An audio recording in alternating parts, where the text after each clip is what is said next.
Hello again, everybody. Today, our topic is on the microorganisms of the gastrointestinal tract.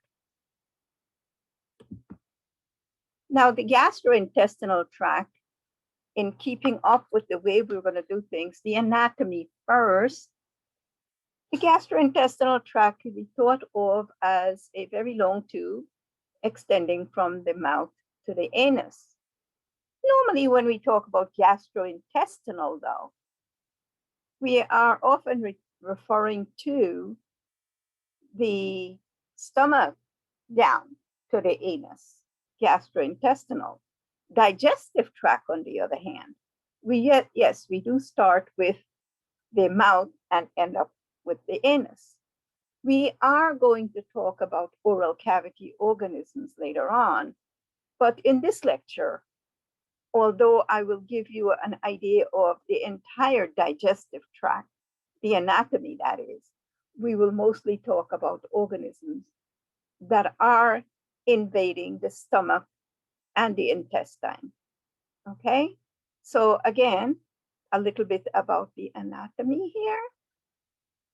Often you have the digestive tract, sometimes called the enteric tract. There are 8 main sections and some accessory organs: the mouth, the pharynx, esophagus, the stomach, small intestine, large intestine, rectum, anus. Those are the sections, the main sections of the digestive tract. The accessory organs are usually the salivary glands, the liver, the gallbladder, and the pancreas. So I have here a little picture extracted from your book, and it just labels the tract itself and the accessory organs. I also have for you a little animation of the digestive tract, and maybe we can see what that's all about.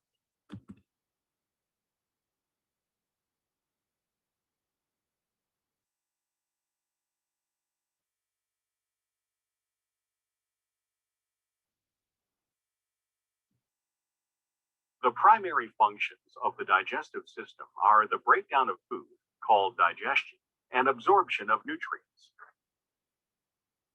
Digestion begins in the mouth, where the teeth break food into smaller particles during mastication.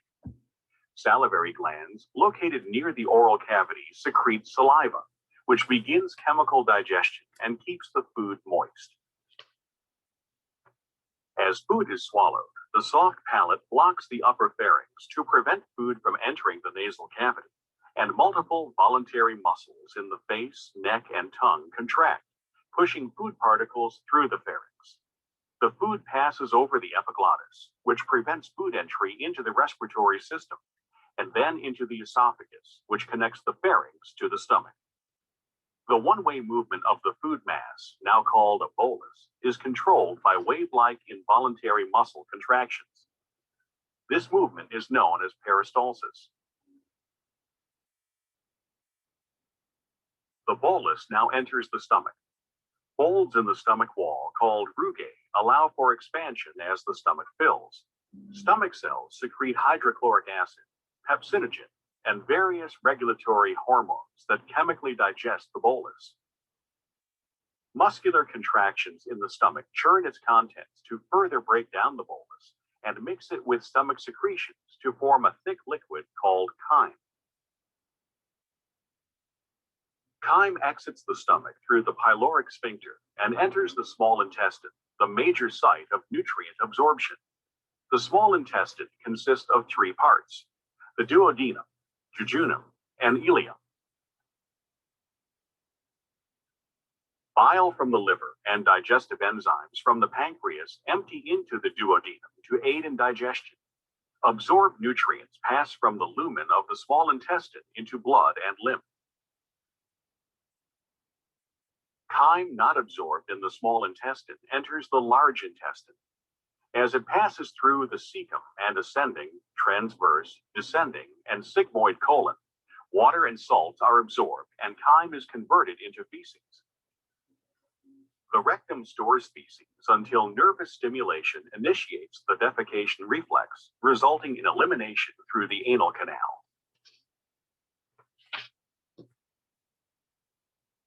Okay, that's a little bit about the digestive tract and how it operates. The next thing we normally will do is to figure out how you're defending yourself from organisms that may enter the system and cause you damage. Now, you have to realize that the digestive system, you're constantly, or not constantly, but you're eating food and drinking liquids throughout the day. And every mouthful you take has a heavy load of microorganisms. So millions and billions of organisms are entering the system every day. And so you need to defend yourself. Chances are most of the time they're non-pathogenic organisms, but we still need to make sure that there are some defenses that we can put down.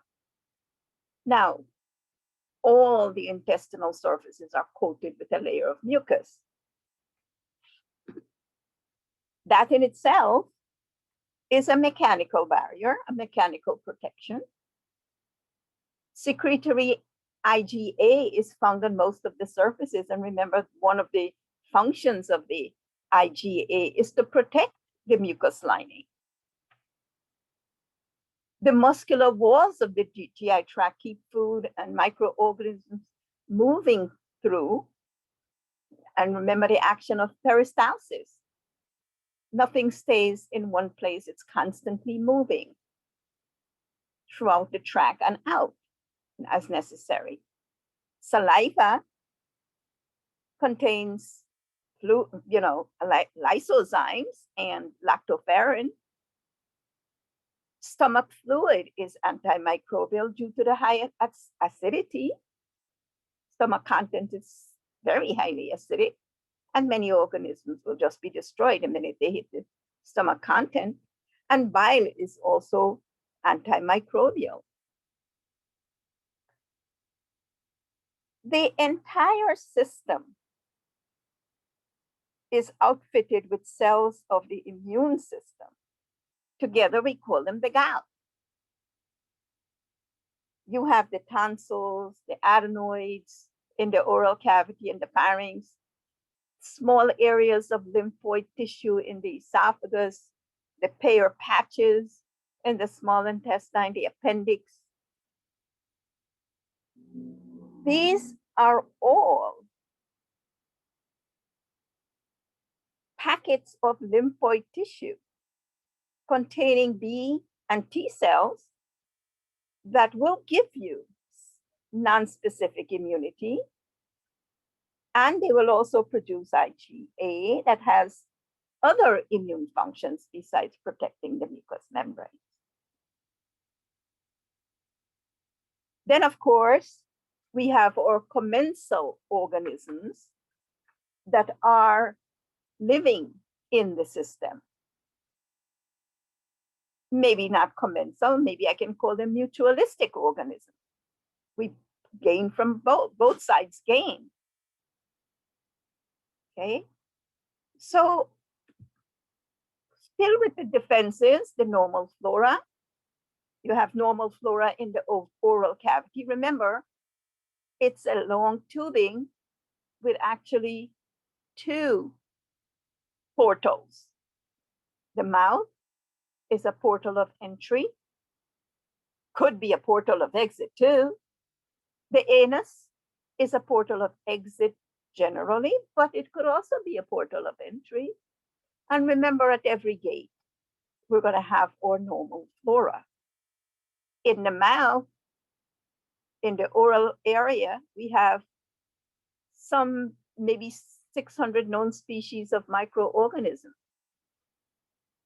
Bacteria like Actinomyces, Lactobacillus, Neisseria, Streptococcus, some non-pathogenic Treponema, Veillonella. All those could be part of the normal flora. Fungi like Candida albicans, protozoa, Trichomonas tenax, Entamoeba gingivalis, These are organisms that can normally be found in the oral cavity. Bacteria live on the teeth as well as all the soft tissue, all the soft structures of the mouth. The pharynx contains a variety of microorganisms, and we talked about that when we were doing respiratory tract infections. The stomach, well, we'll talk a little bit about the stomach. It was previously thought to be sterile due to the very low pH, the very high acidity. At one point, it was thought that nothing will survive the acidity of the stomach. Research has shown that there are some organisms there, and I have a feeling, and many people I think the same way, that these organisms that they find in the stomach might be just passing through. But they are claiming that there are some organisms there that do have permanent residence in the stomach. Not quite sure about them. I personally have cultivated stomach contents many times and have never actually come across organisms, even when they were talking about Helicobacter pylori living in the stomach, causing stomach ulcers. Yes, we have had organisms growing from the walls of the stomach. When they develop sores in the stomach, lesions in the stomach wall, and the doctor sends a snippet of that material, a little biopsy of it, I have discovered organisms from there, but actually never the stomach content. So I'm not quite sure.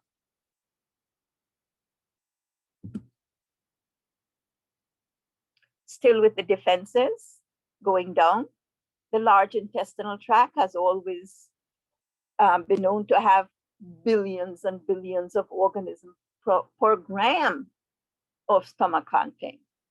Again, I told you that before, I'm going to say it again.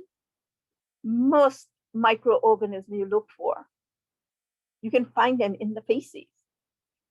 Whether they're aerobic organisms, anaerobic organisms, facultative anaerobic organisms, they're there. Because remember, the feces is in the lumen, and so it's not,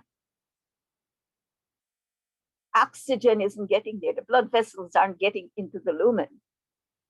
And so it is a very safe place for anaerobic organisms to grow. Fungi like Candida, even Candida albicans, and several protozoa species you can find in the large intestinal tract. Okay. Now, those organisms, besides having that protective function, they have other function too. For example, they help the digestion. Some of them will provide nutrients that we cannot provide ourselves. For example, E. coli will synthesize vitamin K. And many times we need that vitamin K unless we're taking external sources. And the E. coli will synthesize that for you. So we're not going to bash our E. coli right now. Okay. They also play a very important role in, your book says, teaching the immune system to react with microbial antigens. And yes, it has been said that if you have a healthy gut,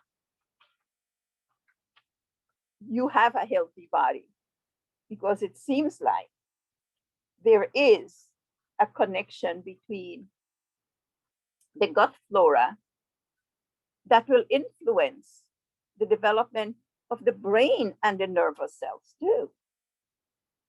So there are lots of other functions of the normal intestinal flora.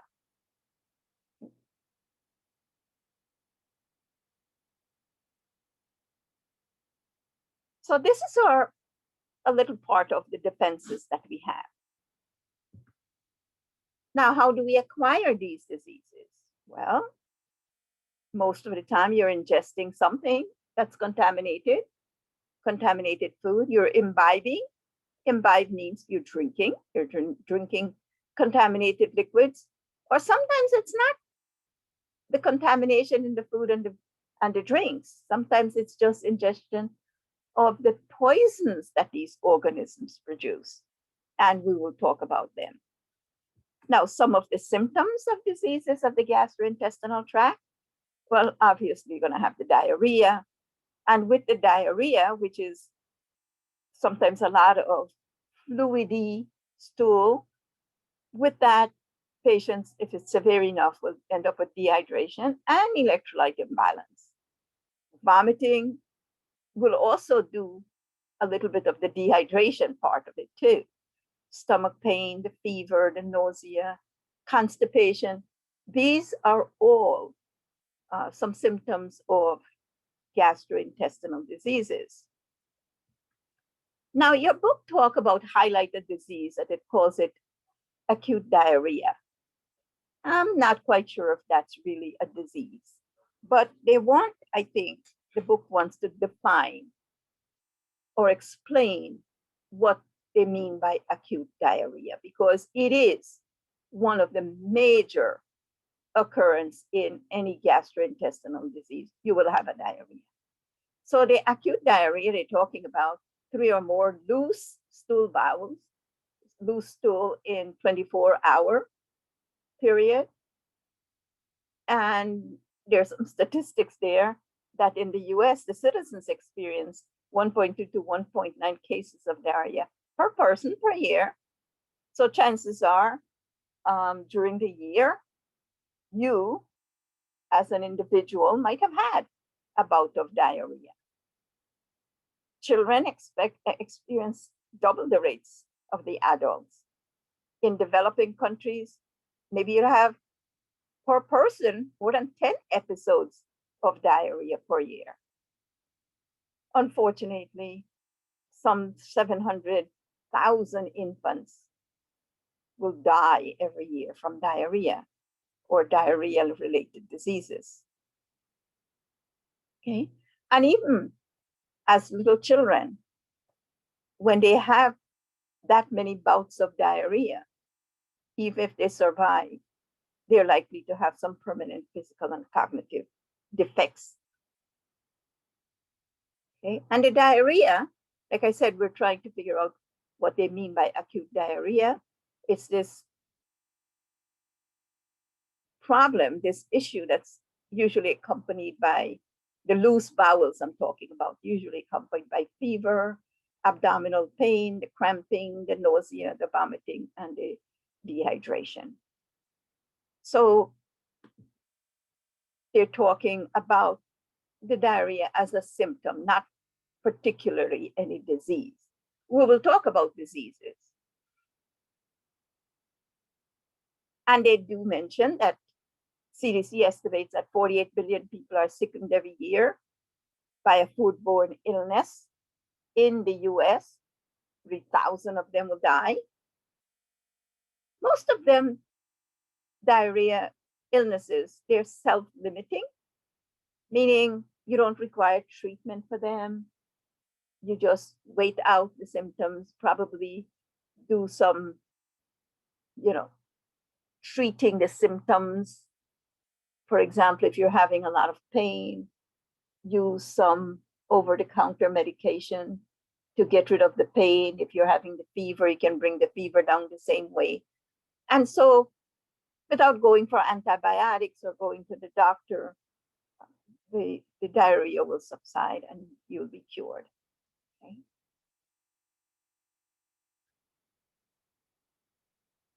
Now, I'm going to talk about a couple. Obviously, there are many, many organisms that could cause intestinal disturbances. I will talk about a few of them that I think might be important. I will ask you to do a couple of them. And we have done, when we were doing the fungus, not so much the fungus, but the protozoa, we talk a little bit about protozoan organisms that can cause or that do cause intestinal problems. So you can go back to those slides. We did them in lab and lecture. And you can go back to those topics and review them if you need to. But I will talk a little bit about a few of the organisms, or a few of the diseases, I should say, that I feel maybe you should know about in some details. Salmonellosis, caused by the genus Salmonella, many different species of Salmonella are there. About a decade ago, 1 out of every 3 chickens was contaminated, right here in the United States, I'm talking about. Today, the rate is about 10%. Now, even 10%, that's quite high. And most of the time, it's the chicken, but other poultry, the ducks, the turkeys, are also affected, and you can contaminate yourself from the turkeys and the ducks too. Now, in fact, we'll talk a little bit about pet turtles as being a source of salmonella infection also. Eggs are generally infected because the bacteria may enter the egg when the egg is still being formed. Chicken is contaminated, and the chicken is eating contaminated food, and the eggs are not formed yet, the shell that is. And so the organism can enter the eggs. And now and again, you will hear that not the Board of Health per se, but public health officials will announce that there is a problem and maybe you should avoid eating soft-boiled eggs or over easy eggs. Try to, if you have to, fry, scramble the eggs or hard boil. Sometimes you can hear those announcements. And then in 2007 and thereafter too, you had an outbreak due to contamination of your peanut butter. So, food in general, you never know. Got to be so careful what you put in your mouth. Now, like I said, there is a large group of Salmonella species that can cause intestinal disturbances. But we're basically going to focus on just one, Salmonella typhi, which you will learn later on because of typhoid fever. So what is this organism about? Well, Salmonella is one of those enteric organisms. It's of the Enterobacteriaceae group of organisms. And generally, those organisms are gram-negative rods that will ferment glucose. They're oxidase negative, usually motile. Okay? And this organism belongs to that group. Similar to E. coli, same group. Now, they are usually normal flora of some of the cattle and the poultry and some rodents and reptiles. But they will cause diseases in humans. Now, severe form of salmonellosis can include elevated body temperatures and septicemia. Now, I mentioned in another lecture the difference between bacteremia and septicemia. Typhoid fever caused by Salmonella typhi, or a variant of it, is usually septicemia due to the organism, meaning the organism is leaving the intestinal tract, entering the bloodstream, and starting to cause that very severe form of salmonellosis that we call typhoid fever. And of course, fever is telling you what is the major symptom there. Milder forms of salmonellosis, you'll have the vomiting and the diarrhea and the mucosal irritations and things like that. You may even have blood appearing in the stool. And that will just subside in about 2 to 5 days. Very infrequently, people die of those minor forms of salmonella infections, the typhoid fever and the septicemia, that can be fatal.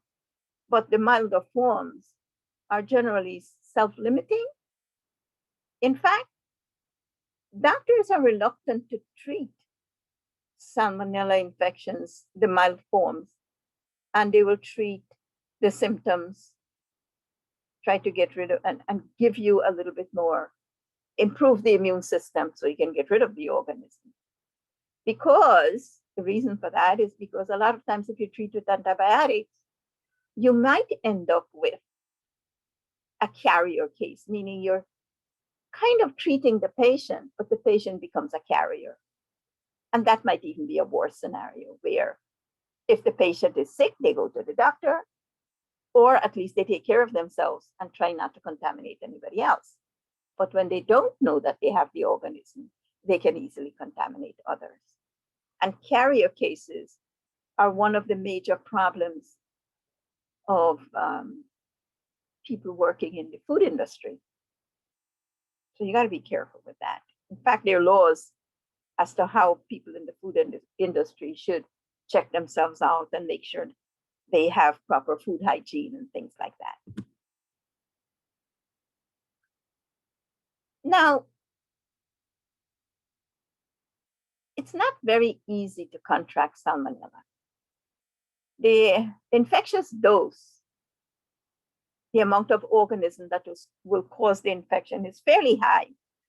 I think I checked it up, it's about 10 to the 6th organism that will cause the disease.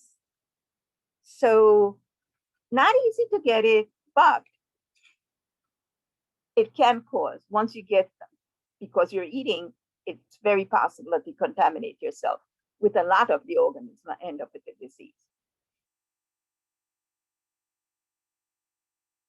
Most of the diseases, most of the cases are traceable to common food sources, milk and eggs mostly, and of course, I told you the poultry.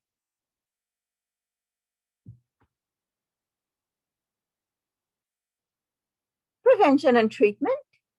Only prevention is avoiding contact with the bacterium, if you can do that.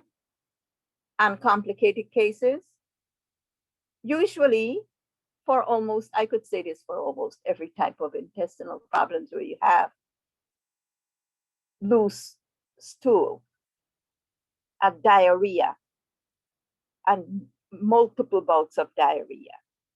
One of the major problems is that you're going to be dehydrated and your electrolyte imbalance will be there. So uncomplicated cases of salmonellosis, like every other, you can treat with replacing the fluid and electrolyte. And nowadays, there are lots of fluids in the market that has electrolytes in them. Gatorade, for example, in little children, doctors will prescribe Pedialyte. So you're giving the liquid and the electrolyte. Immunocompromised patients, you do have to worry about in almost every case because they don't have much of an immune system to protect them. And so you want to get rid of the organism. And a lot of times you could use probably Bactrim or some other antibiotic. It's not one of those very difficult organisms to get rid of. So it's fairly easily done, right?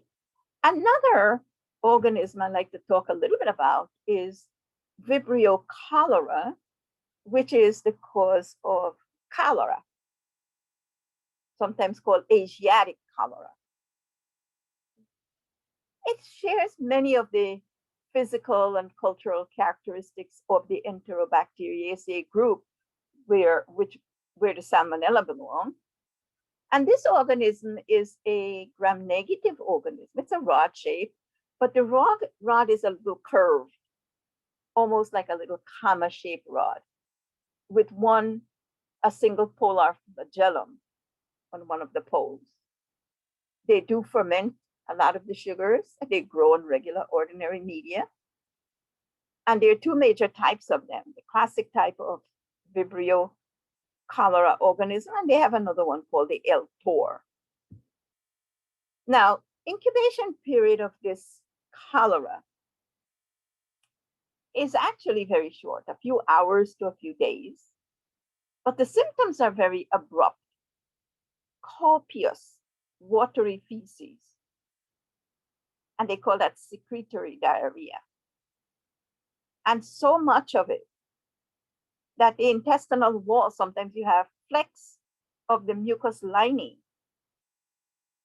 comes off with this sometimes just brown colored liquid. Okay. And they look actually like little rice grains in dark colored water.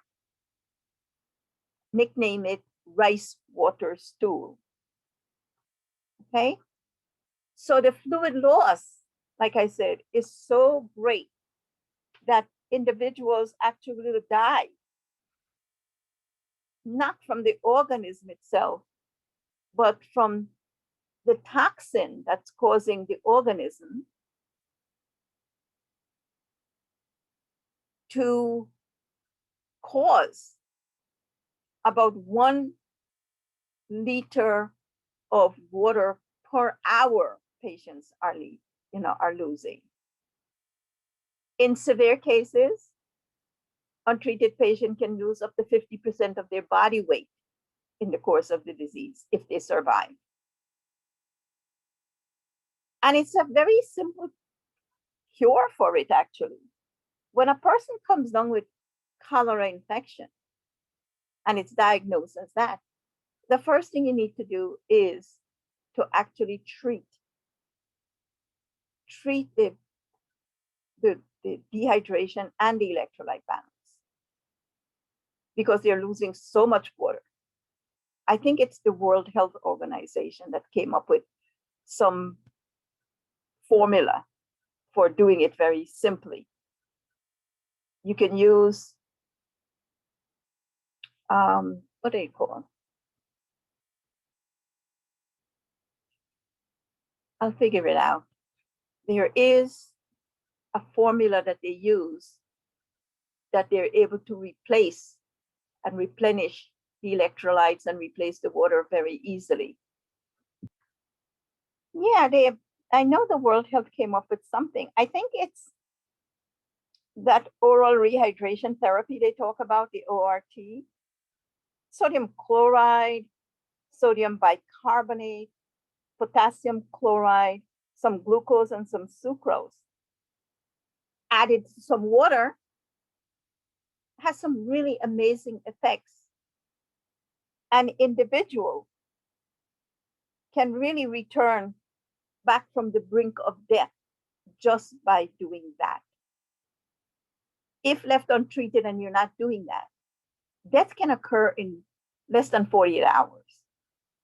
And the mortality rate is about 55 to 70%. That's very, very high. And that's very scary when there is such a simple resolution to the problem. Obviously, once you rehydrate the patient and the patient is not back to normal, you will still have to try to see what you can do to get rid of the organism itself. But you can use, in some cases, usually here in America, if there is a case, it's very rare here, but if there is a case, they will use doxycycline together with the ORT treatment, the oral hydration therapy we talk about. Okay. So yeah, it's one of those diseases where patients are losing water at a rate of about 1 liter per hour.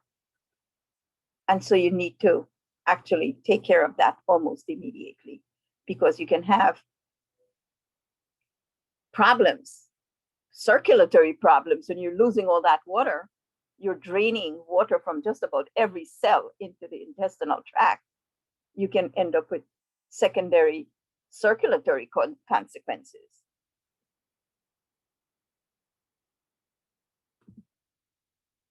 Now, pathogenesis and what's causing this problem. The infectious dose for Vibrio cholerae is 10 to the 8. I think I mentioned in Salmonella, it's 10 to the 6.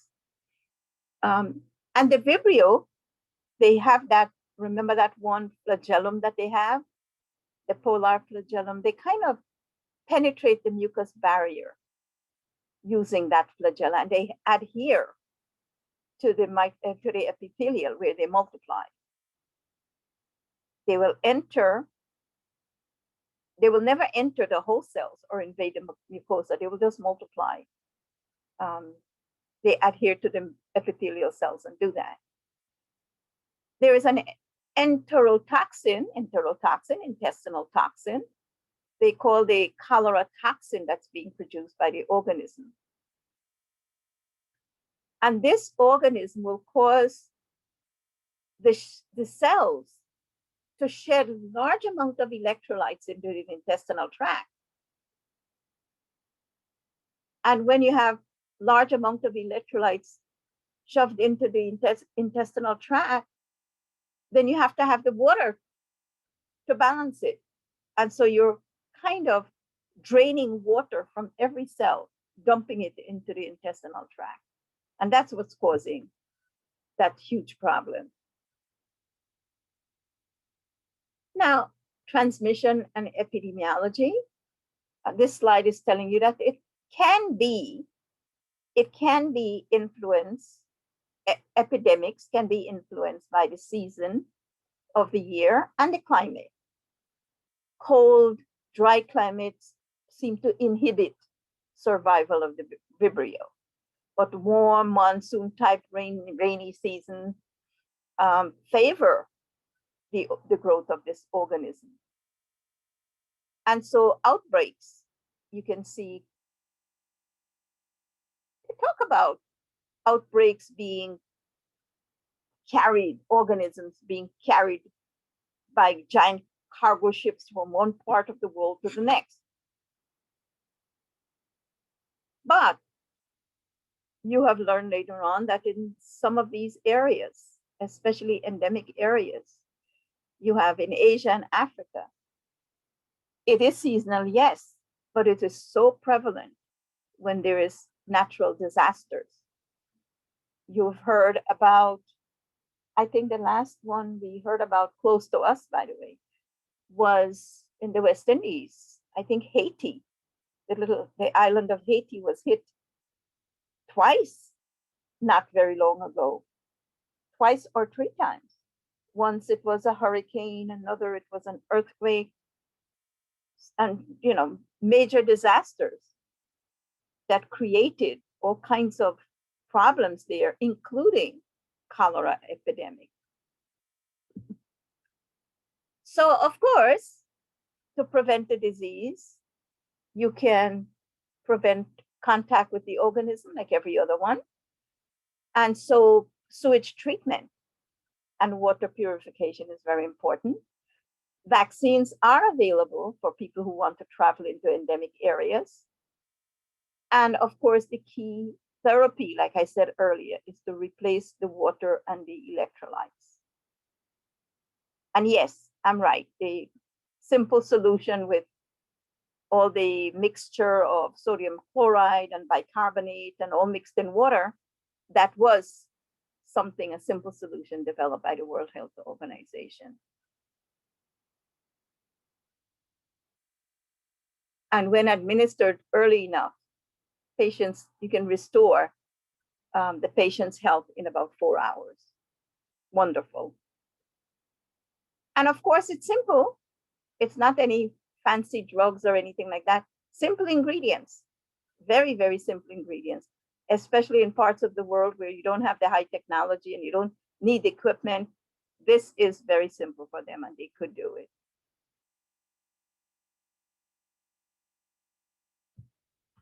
All right. The other thing I want to talk a little bit about is gastritis and gastric ulcers. There is an organism called Helicobacter pylori. It is another curved gram-negative rod. In fact, you might even have a double curve. And it was first detected not that very long ago, maybe within the last 50 years or so. At one point, it was thought that gastric or peptic ulcers, they call them, were due to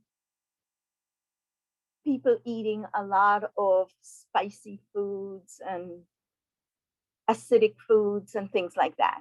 And that's why they end up with peptic ulcers. And one of the symptoms happened to be very sharp burning pain emanating from the abdomen. Sometimes you have the pain and those symptoms accompanied by bloody stool specimen, the vomiting, or both.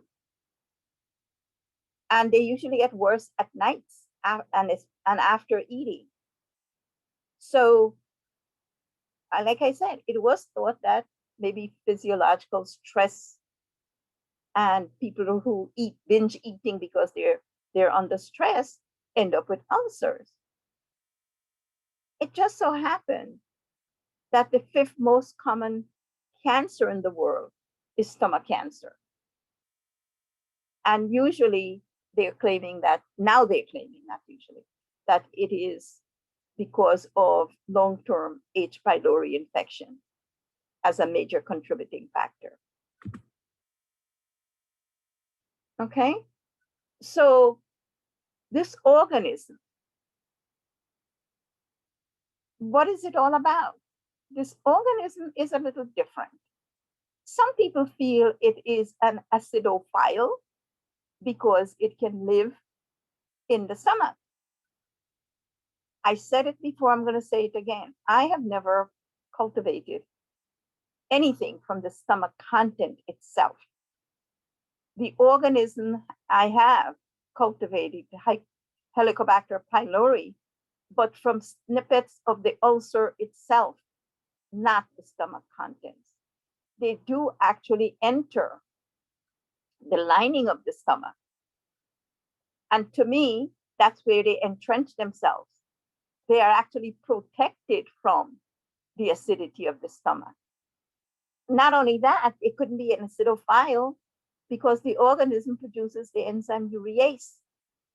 And you remember urease will break down urea in its vicinity to form ammonia. It's more like it wants that alkaline condition. It's kind of neutralizing the acidity of the stomach and making the condition alkaline. And so I don't think they're really acidophiles, but they can withstand because they have ways of combating the acidity of the stomach. Probably transmitted from person to person by oral fecal route. But it seems to be acquired early in life, but it's asymptomatic. It's a delayed reaction. And it seems like the symptoms will begin to damage the intestinal mucosa later on in life. Okay? Proper sanitation may reduce infection rate. The only preventative approach currently is that we diminish some of the aggravating factors. Over-the-counter remedies may offer some relief, and most of them, they're just neutralizing the acidity of the stomach. It's almost like when you have stomach reflux and things like that, they find drugs to combat. Clarithromycin and sometimes Flagyl might be, or more often prescribed.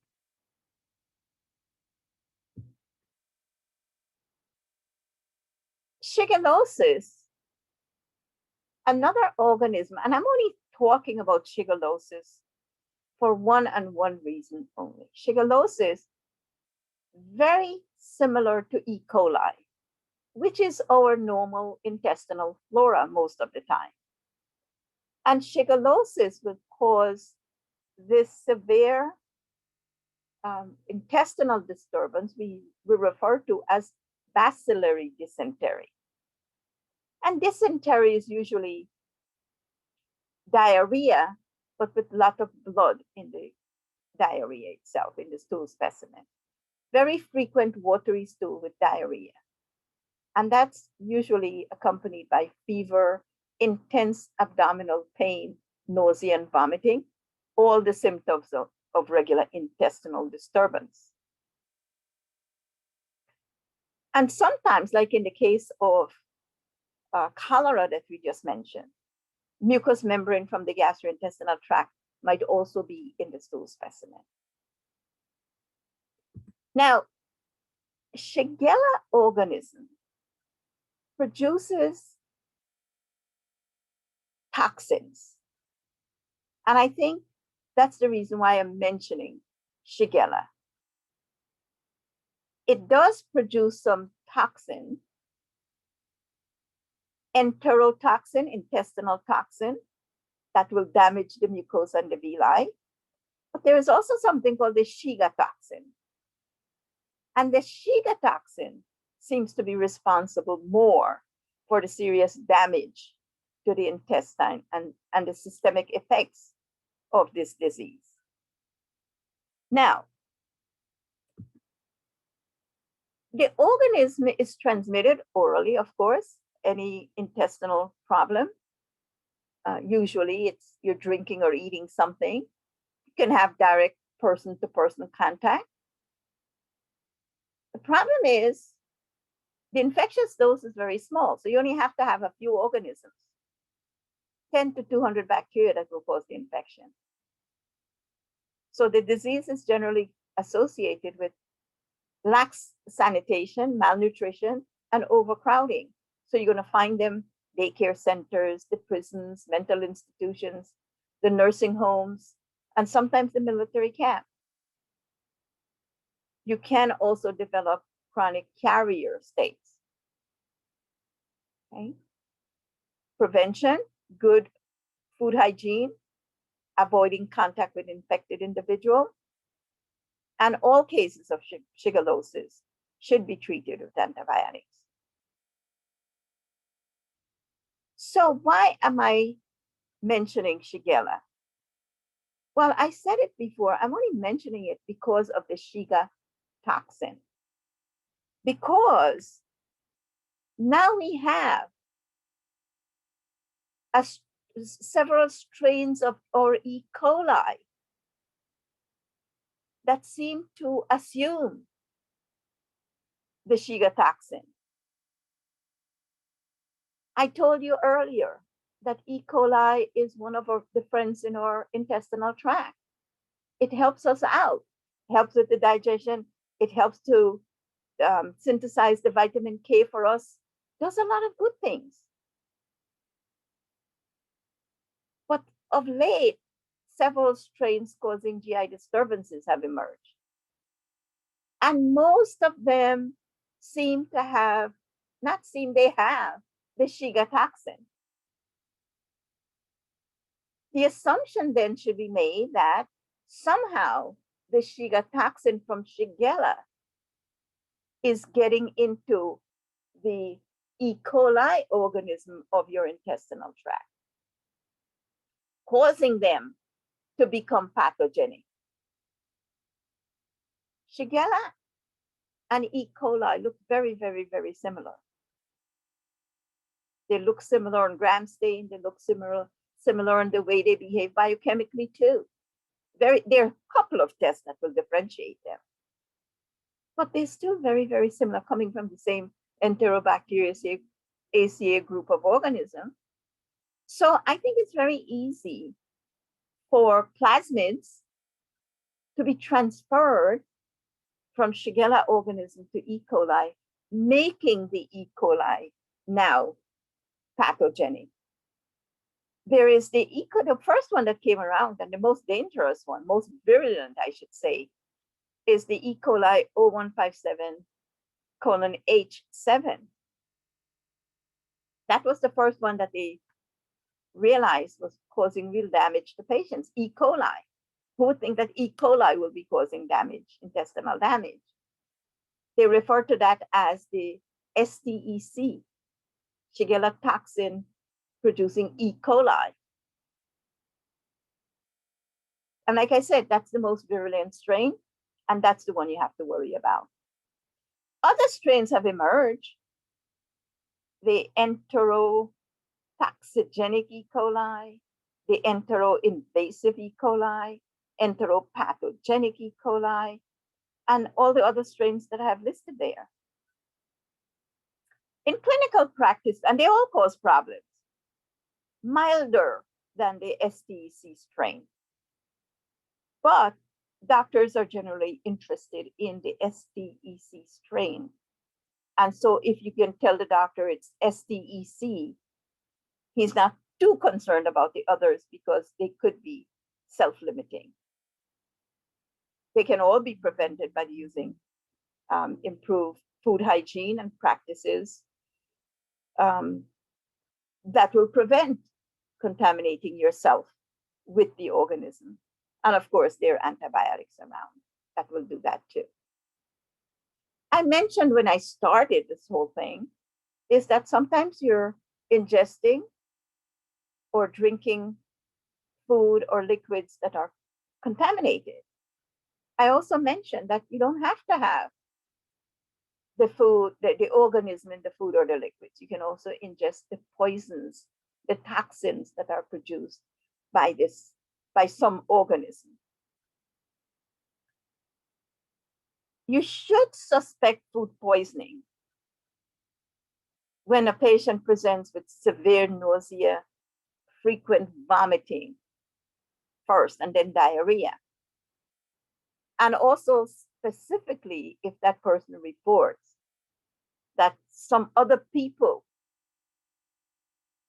in a group that had maybe a meal of some sort, they're sharing the same symptoms. You should suspect, in that case, food poisoning. And many times it's been traced back to that. Okay. One of the biggest culprits in producing this powerful enterotoxin is our our Staph aureus. Okay. It produces a heat-stable enterotoxin, meaning even if you heat the food up later on, the toxins are still there. Sometimes you can kill the organism, but the toxins are still there. And many times it is due to handling food with your hands and leaving them out for a long time. I used to tell my students that usually the first week of December, second week of December, we'll have an influx of people in the emergency room with intestinal problems. And basically, you can actually trace it back to Thanksgiving dinner. Big problem. You have this huge turkey you're handling with your hands. And in your hand, you may have even one single Staph aureus. Nice warm turkey that's sitting around for hours. Because if you pull that turkey out of the oven, say 2:00, because you're inviting everybody over for dinner at 4, by the time you get everything ready, people coming in, they're having their turkey, fine. People don't leave for Thanksgiving until very late or maybe early in the morning, the next morning. All these hours, leftover turkey has been sitting around. Staph aureus has been multiplying every 15, 20 minutes. And so that Staph aureus is really not the problem, but it produces a toxin on the turkey. So when you put your leftovers in the fridge, even in the freezer, because you're tired of turkey for a week or two, and you go back 2 weeks later to take it out, you're going to make sandwiches or you're going to make soups or whatever it is that you're going to do, you can cook and kill the organism, but the toxin's still there because it's heat stable. That's what's causing the problem. Bacillus cereus, which is really a non-pathogenic organism, produces two types of toxins. One that causes the diarrheal syndrome, the disease, and the other that causes just vomiting, constantly vomiting. Clostridium perfringens is another organism that can cause enterocolitis, very similar to the C. diff organism that causes pseudomembranous colitis. And these, it's not the organism, but the poisoning. So you can be having food intoxication or food poisoning by these organisms. So I have here a slide that I would like you to work a little bit on. Follow the same pattern like I gave you for the salmonellosis and cholera infection, and talk a little bit about Campylobacter and some viral infections. I think I gave them those to you they are definitely in your textbook, of course, and of course in your lab manual and in your lab PowerPoints. I've given a couple of them to you, viruses. And we did the protozoa. I would like you to go back and pull out some of those protozoa that we already did and talk a little bit about them. All right, so that's what I need to, hopefully it's not too very long a lecture. I need to cover that, and then I will stop my recording and we will do another lecture very soon. You'll get that one.